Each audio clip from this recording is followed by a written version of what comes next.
Hey, welcome in everybody. Thursday morning, Thursday lunchtime, and this is your MLB Rundown brought to you by DFSArmy.com. One-stop shopping, all things daily fantasy sports.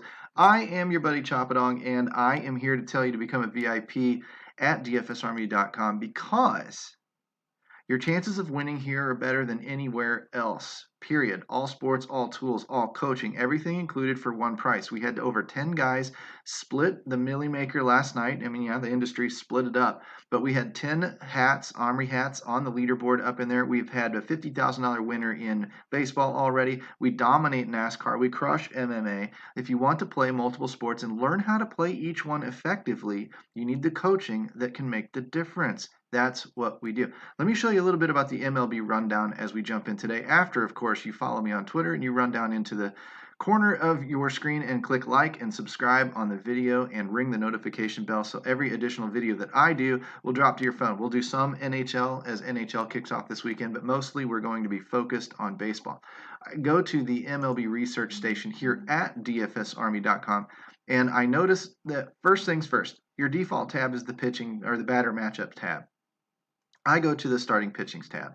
I want to take a look at the starting pitchers. I want to knock out all of the early slate stuff so that I'm focused on just the main slate for you guys. That is 12 games today, minus any surprise coronavirus stuff that might pop up. My darn Cardinals are letting me down a little bit this morning with a couple of positive tests and canceled that early showdown slate, which I wasn't going to play anyway. But anywho, the first thing I do with pitching is I slide over here to Chop Shop. I sort by K-score. Easy routine to get into any single day. And we notice that anything over 500 is pretty strong. So anything up close to 500 is also playable. But I'm going to be looking from Garrett Richards up for who I might key in on my optimizers today. I'm going to scroll over. Garrett Richards is cheap. Maybe there's a reason for that. Maybe he's not going to pitch deep into the game. I don't know. But for the K-score and the price point, I like the idea of saving $3,000. Now, otherwise, these guys are all kind of a crapshoot. Nobody really stands out more than the other guy. So you might just let the optimizer do most of the work for you. Put maybe 30% cap exposure on any given pitcher and let it mix and match so that you get good combinations with a few of your different stacks. That's kind of the idea. Any of these other guys, sure, if you really like a Mike Minor or somebody, you might put a little bit of a 5% exposure minimum on the guy so at least he pulls into some of your lineups. That's up to you. That's where you and I are different people, and that's where you get to make your own different batches of lineups that are going to differentiate yourself from the herd and probably me as well. And that's how you get to keep those prize pools to yourself. Now, the other thing that I would do when I'm looking for stacks is I take that Chop Shop again, I take W score, I sort by ascending to take all those big numbers and throw them down here at the bottom. And what I'm looking for again is the crappy pitchers. The first number, the big K score, is high strikeout pitchers facing high strikeout teams. And the W score now is high WOBA allowed pitchers facing high WOBA teams. This is like a double green light, this is like a double red light when it comes to pitchers. And if I find bad pitchers who give up heavy WOBA against facing teams that hit for high WOBA, then odds are we're going to see some damage done on those pitching staffs. And let alone if you really wanted to dive down into it. Sorry, I made that disappear on you. If you really wanted to dive down into it, you can cruise all the way over here to what should be the bullpen rankings. It's another thing to unfold. Vegas info is populated in. Oh, that's a beautiful thing. We'll do another video on that soon. But when I'm down here towards the bottom, I'm looking for bad bullpen ranks. I might focus on Taijuan Walker, Alex Cobb. These are a couple of guys that might be, when they get short started, all of a sudden we're looking at Oakland and Tampa Bay maybe having field days on those bullpens. So when I scroll back over Chop Shop, I'm looking at these 4, 5, 6 guys, whatever. This is a pretty big slate. We can handle a lot of different stacks tonight. High Sierras matter. So Taijuan Walker, Trevor Williams, Matt Andriese, or Rick Porcello, actually.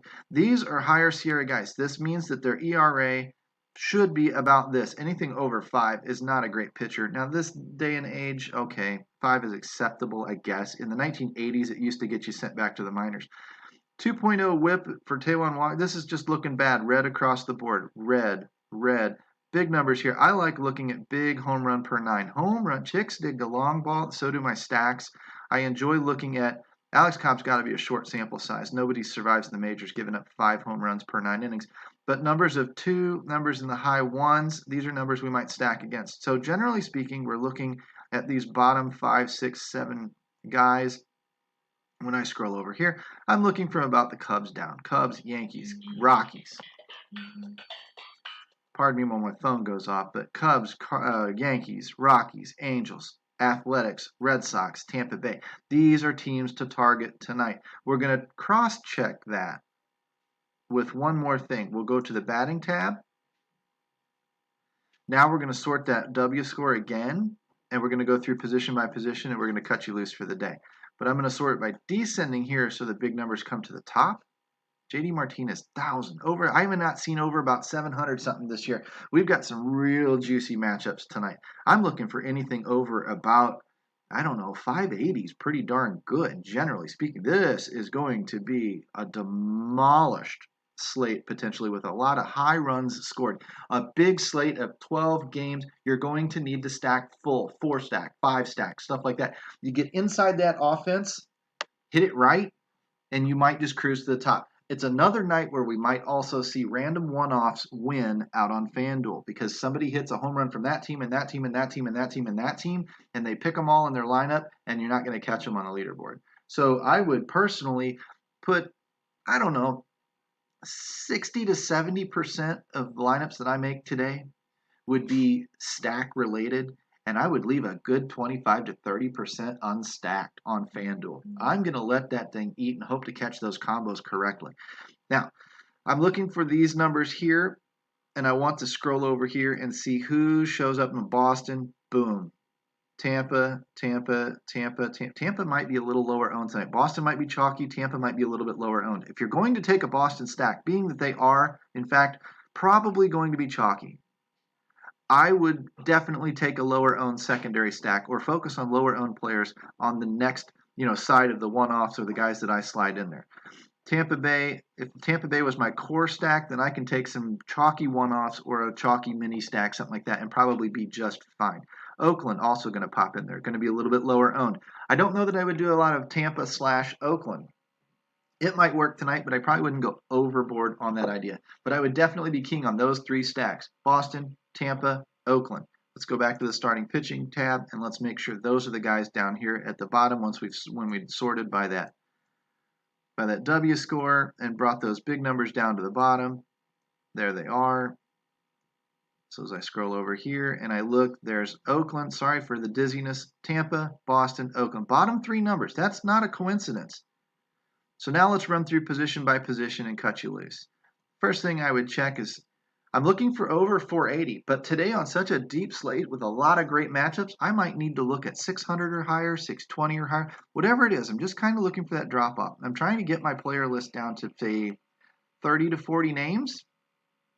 And these are guys that I'm going to boost in the optimizer. I'm going to boost their projections and make sure they end up in my lineups more often than not.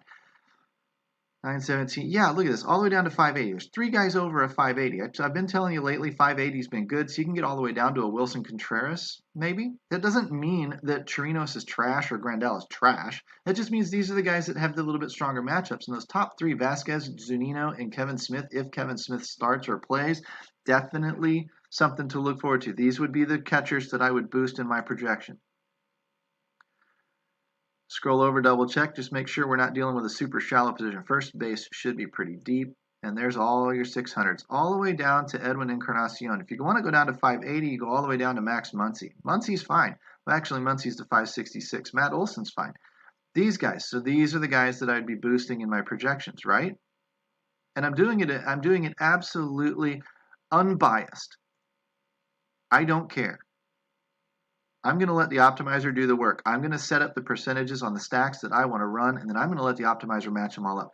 830 for Chavis. My goodness. Vasquez Chavis as a mini stack would be beautiful tonight.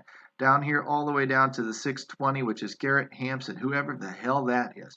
Kipnis and above. So Hampson, Lowe, Pinder, Peraza, Chavis. These guys are on small samples. Don't care tonight. It's a big sample, or it's a big slate. We're going to need something to set us apart. Those 5 guys would be who I would boost my projections to. Scroll over here again. Oops, too far. So now look at the 730 to 570 drop. Wilmer Flores is not necessarily included. So anything above that, Robertson, Arenado, Chapman, Diaz, Rendon. Am I getting some good names in here? You tell me. Am I getting guys from the key stacks like Chapman? You tell me. It's super, super easy to do things this way, and we're, what, under 15 minutes? And we're absolutely flying through the content just using the tools as presented to us. Down here, 650 down to 560 again. So anything Fletcher and over. Not that Correa can't break the slate. He certainly can. These other guys are just standing out so much more. Bogey, Adams, Simeon, Story, Fletcher. I mean, and now watch how deep outfield probably gets. So we're sitting at about 4 or 5 guys, top 4 or 5 guys in each position. And then we've got all of the first basemen and all of the outfielders. The deep, deep, deep position goes all the way down to off the page. So if I kick down just a couple of clicks, I end up down in here into the 580 range, so all the way down to Hayward and Aquino, right? That's about where I would end up. So anything on this front page, Martinez, Pilar, Renfroe, Kana, Margot, Lario, I don't need to read these names to you. Just call them up yourself as a VIP and look. Kick down one more down here past Aquino to Peterson and Bellinger and Hayward, and you've got them all. You've got all, and look at the prices on FanDuel, some of these guys. You want to know why so many people have the non-stack lineups? You don't need the value inside those lineups. You can go cherry picking. I think there's something to that as to why. Pay up at pitching, cherry pick everything, hope you hit a bunch of bombs. You can certainly look at W score or WOBA for those types of numbers. You can look at ISO for those types of numbers. I would encourage you to go looking at BVP when you get the chance. That would be another thing that I would do. And then I'm going to look at where I think. I'm going to the optimizer. I'm going to add up projected ownership for each team. I'm going to see who pops more. I don't care if the number is 25 or the number is 500. If I add up 30%, 30%, 30% ownership on a guy, that's a 90. And I'm going to get a big number on the chalky teams. They're going to carry a lot of ownership. I'm going to get a low number on the non-chalky teams. And I'm going to see if Boston, Tampa, Oakland, any of those guys are carrying a lower number compared to the rest of the stacks that they probably should. And that would be something I'll make another video on at another time. But today, I just want to get you the basic rundown. Who are the pitchers to look for? Who are the stacks to look for? And which bats should you be keying on for your one-offs? Assemble your lineups like that, MME style. Run 50, 100, 150 lineups. Play the nickels, play the dollars, play $15. I don't really care as long as it's in your bankroll. But mix and match those lineups, and hopefully something hits big tonight. This has been Choppadong, MLB Rundown. I'm going to let you all go, let you all do the deeper research on your own. Take a look at us at DFSArmy.com. We talk a lot of contest selection, bankroll management, a lot of fundamental play that's going to make you a better player, keep you in the hunt long enough to finally hit that big tournament. Coupon code CHOP delivers 20% off discount. Like, subscribe, notify yourself of new videos that drop each and every day here at DFSArmy.com. And hopefully I see you in the winner's circle soon. Take care.